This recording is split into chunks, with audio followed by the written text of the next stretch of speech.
sitting in class, watching those who are the complexion of the opposite leave, as they again relieve themselves from being in class full of those who are the complexion of me. It wasn't hard to see that the inequality symbols that I was learning in math of less than and greater than not only applied to numbers, they applied to colors. Shades of brown, invisibly crowned with dunce, became fitted to heads that seemed to learn at exponentially slower rates than others. Though we were an integrated school, the gifted segregated themselves through the white flight of Jim Crow's wings, enacting their civil rights of separate but equal PLCs that excluded NAACPs because this was the norm. Until one young white lady who taught Algebra 1 in 8th grade gave two black boys a math test that went against the pedagogy of low expectations. She saw in us the same desire to learn. It was just wrapped in brown skin that identified as black. She chose to see color because she recognized that everyone that was in her advanced math classes were white. She chose to rescue us from a curriculum that handed out 6 degrees of separation: Southern, poor, black, male, non-gifted, therefore unlikely. She changed Chester, my best friend, and my life. It wasn't as if I didn't believe I could do it. She believed I could. Her expectations of me tore down walls built by bricks of shame, inequity, and what's wrong with me? Her expectations of me exposed me to a land of possibilities found only in books where fairy tales exist, and those that were asleep there were awakened by a kiss. She became the Peter Pan to 2 lost boys, giving us access to Neverland. In this land where I had never been, all those that were here were expected to succeed. They were expected in high school to take honors and AP courses that I knew nothing about. One of the proudest moments of my life was walking down my high school hallway during freshman orientation with my mom, when a welcoming tone of normalcy reached out to me like a slick arm stretch at the movies and said, "Hi, I'm your freshman English 9 teacher." In one split second, the eloquence of Malcolm, the bravery of Rosa, the championing of Du Bois courageously spoke, "No, I have honors." After being on this earth for 14 years, it was in that English honors class that I first learned about the Holocaust through our summer book reading Night by Elie Wiesel. All I had ever known about was the enslavement of Africans, but had no clue that darkness had descended upon a face of people whose skin complexion was the very opposite of the book's name.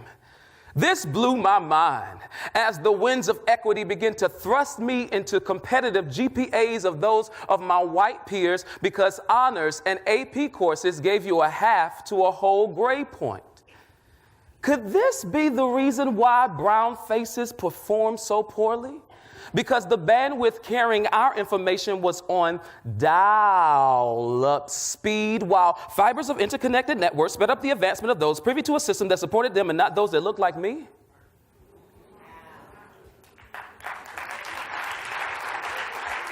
I was in class asking Ashley Woolard for homemade deer jerky because it was hunting season. I don't know if y'all know it or not, but black people, we don't hunt. Diversity. I began to walk the trail of tears paved by my ancestors, just to be draped in cords that used to shackle them, but now loosed me to pursue the dreams of a king. In 8th grade, I fell in love with math.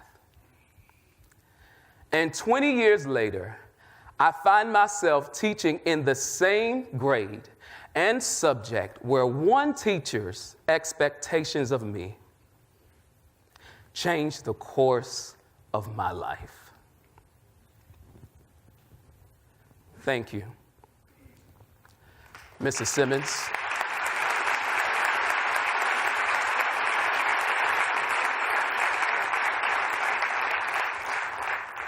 I grew up in the very small town of Belhaven, North Carolina.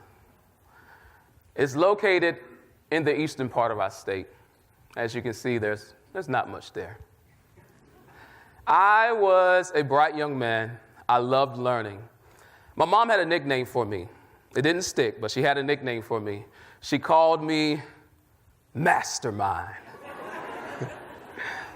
And it's not because I had a big head, because that head is huge.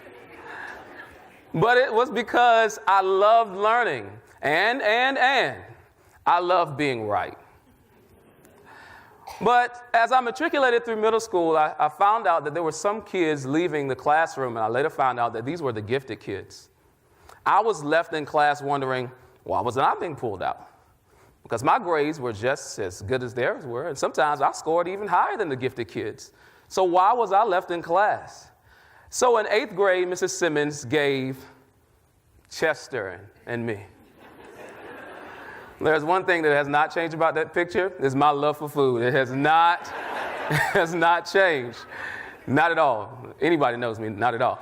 So she gave us a math test to see if we could get into Algebra 1 in 8th grade. We both passed, and we were let into Algebra 1.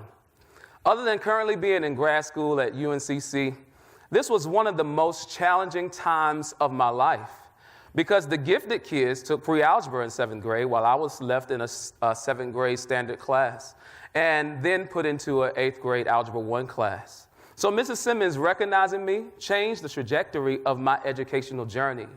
I was now in class with students who were going to take honors and AP courses in high school. I knew nothing about these classes.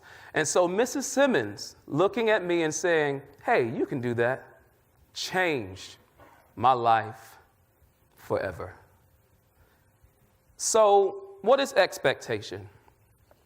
Expectation, according to the Oxford Dictionary, is defined as a strong belief that something will happen or be the case in the future. Expectation is the strong belief that something will happen or be the case in the future. Teacher expectations have been studied for a while now. In 1964, Robert Rosenthal did an experiment. He told teachers that he was going to give their students a test. He called the test the Harvard Test of Inflected Acquisition. Sounds deep. Sounds real deep.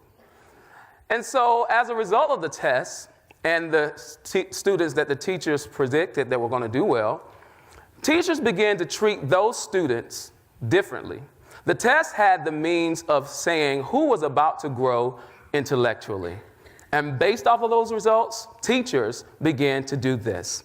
They gave students more attention. They gave those particular students, they smiled at them more. Teachers gave those students more time on tests and assessments.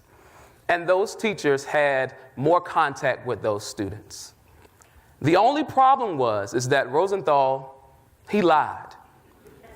He intentionally lied. The test did not measure which kids were about to grow intellectually. It did nothing of the sorts. In fact, what happened is that based on the interactions that the teachers had with those students, the students' IQs grew. And the only variable that was introduced was teacher expectations. Another study by Gershenson, Holt, and Papageorge states that there is direct evidence that demographic mismatch influences how a teacher forms expectations over a student's long-run investments. While a teacher's perceptions reflect their current views of abilities or traits, their expectations are prone to becoming self-fulfilling prophecies.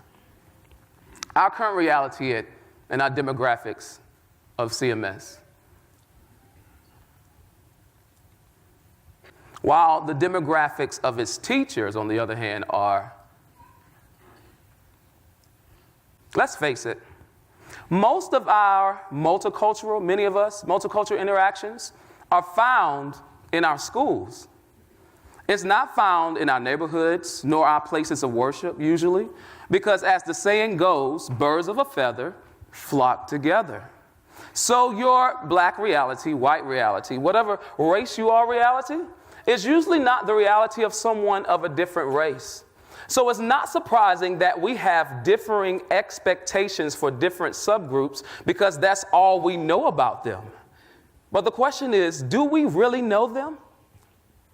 Mrs. Simmons gave me a chance, and all I'm really asking is that you do the same for your students. In 2007, I left Raleigh, where I attended and graduated from the NC State University, home of the Wolfpack, and I moved to Pittsburgh for 9 years, and out of those 9 years, 8 of those years I taught. And I decided that it was time to come back home. Pittsburgh is really cold for somebody that grew up in the South.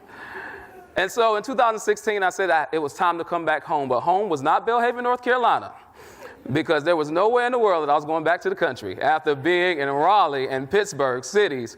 And so I said, you know what, I'm going to come to Charlotte and just check out Charlotte. I fell in love with this place. And I returned back to Pittsburgh, and I began to do some research. I wanted to teach at a school that was really diverse. And so as I was researching, I came across Piedmont IB Middle School. Piedmont! You know. See, those are my people. Those are my people.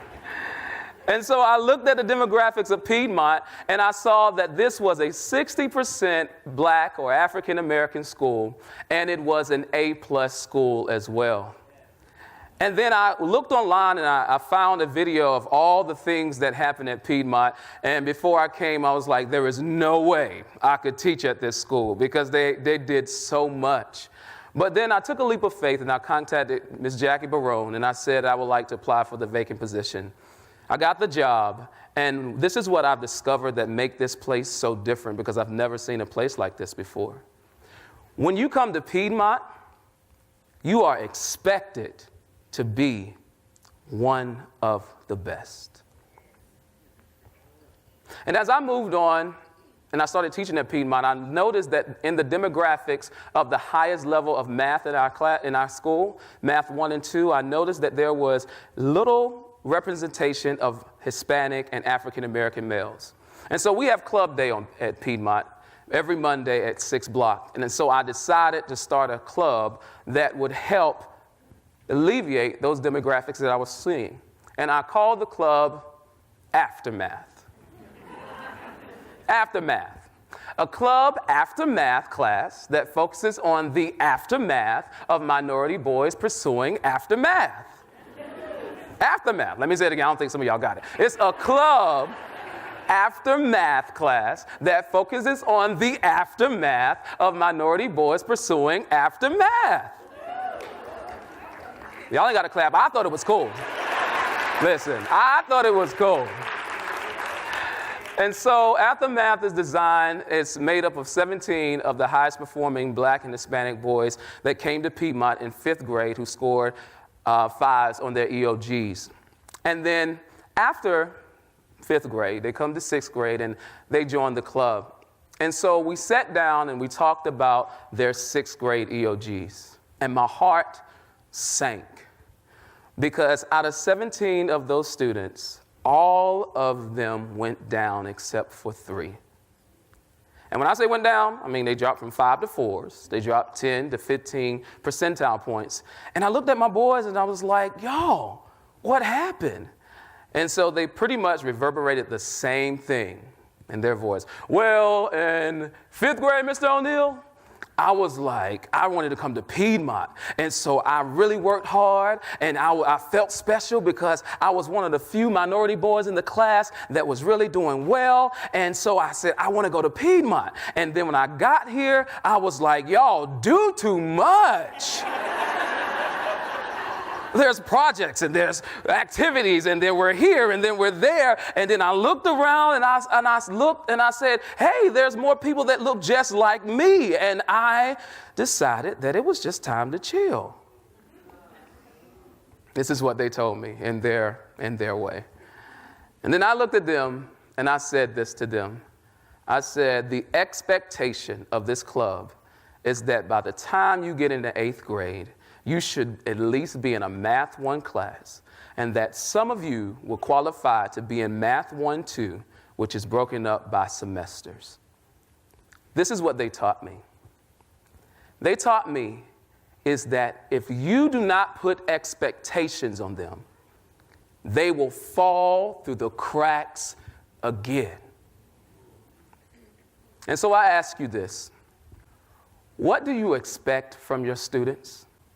In 7th grade, my ELG score was a 2, and in 8th grade, my ELG score was a 4, which made me go from the 51st percentile to the 82nd percentile. On the exam, I got a 97 and ended up in the 99th percentile, which I'm pretty sure means I only got like one question wrong.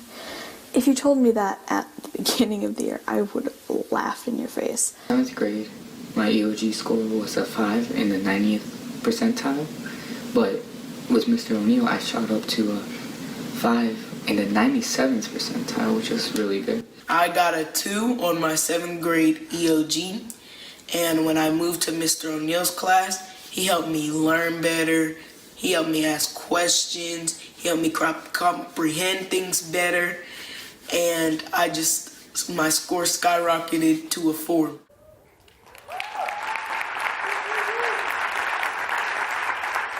This is what I expect from my students.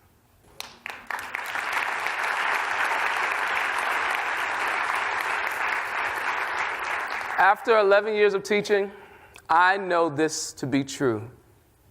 Expectations for all lift the expectation of all. Thank you.